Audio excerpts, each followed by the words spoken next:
परळीकरांनो, आज निरोप घेताना शब्द सुचत नाही। आयुष्यभर ज्या घड्याळाच्या काट्यावर धावलो ते आज शांत झाले, पण माझ्या मनात एकच नाव घुमतंय, परळी।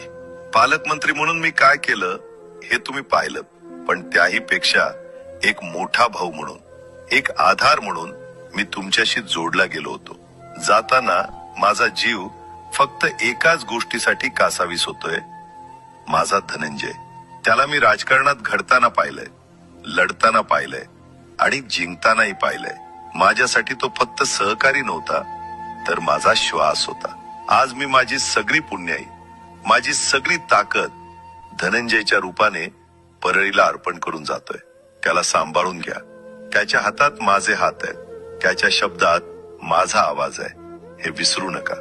माझ्या आत्म्याला तेव्हाच शांती मिळेल जेव्हा परळी सुजलाम सुफलाम होईल, आणि ती धनंजय करेलच, हा माझा शब्द आहे।